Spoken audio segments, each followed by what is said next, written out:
Friends, Mumbai అలాగే హైదరాబాద్ జట్ల మధ్య జరిగిన మ్యాచ్‌లో 6 వికెట్ల తేడాతో హైదరాబాద్ జట్టు గెలిచింది. ముంబై ఇండియన్స్ జట్టు 244 పరుగుల భారీ స్కోర్‌ను చేసినప్పటికీ కూడా ఇక దాన్ని నిలబెట్టుకోలేకపోయింది.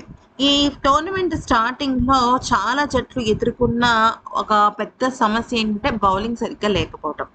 ఇక్కడ మనం గమనించాల్సిన విషయం ఏంటి అంటే, ఇక్కడ మీరు చూసినట్టయితే సన్‌రైజర్స్ హైదరాబాద్ అలాగే ముంబై ఇండియన్స్ స్థానాల్ని గనక చూసినట్టయితే ఒక మాట మనం గుర్తుపెట్టుకోవాలి. అదేంటి అంటే సన్‌రైజర్స్ హైదరాబాద్ వచ్చేసరికి ఇప్పుడు మనకి మూడో స్థానంలో ఉంది.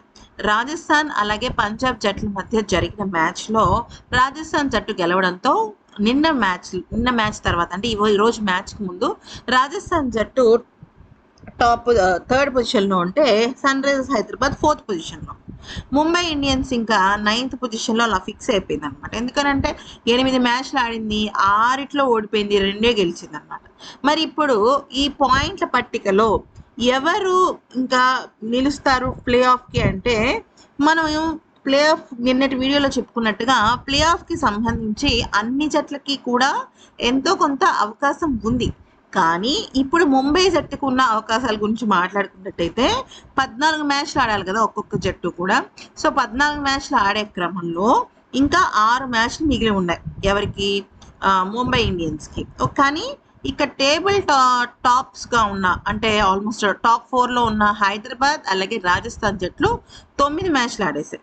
మిగతా అన్ని జట్లు 8 మ్యాచ్‌లు ఆడుతున్నాయి.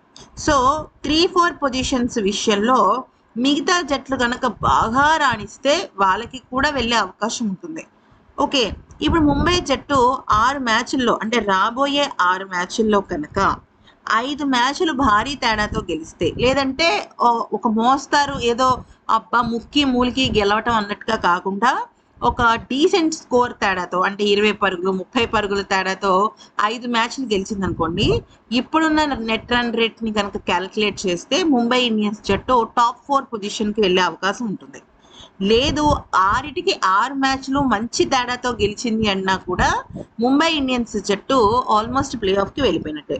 మరోవైపు మిగతా జట్లు కూడా కొద్దిగా ఓటమి పాలవుతూ నెట్ రన్ రేట్‌ని మెయింటైన్ చేసుకుంటూ గనక చూస్తే మాత్రం ఈ పోరు రసవత్తరంగా మారుతుంది. అయితే ఇక్కడ ఈరోజు అంటే మనం గమనించినట్టయితే గురువారం నాటి మ్యాచ్‌లో బెంగుళూరు అలాగే గుజరాత్ జట్లు తలపడుతున్నాయి. బెంగుళూరు జట్టు టాప్ 2 పొజిషన్‌లో ఉంది. గుజరాత్ జట్టు ఓటములతో అటు ఇటుగా కొంచెం తడబడుతోంది. సో ఈ క్రమంలో ఈ మ్యాచ్ అనేది గుజరాత్ జట్టుకు చాలా కీలకం. అలాగే బెంగుళూరు జట్టుకు కూడా. ఎందుకనంటే టాప్ 2 పొజిషన్ మెయింటైన్ చేయాలి అంటే గెలవడం ముఖ్యం.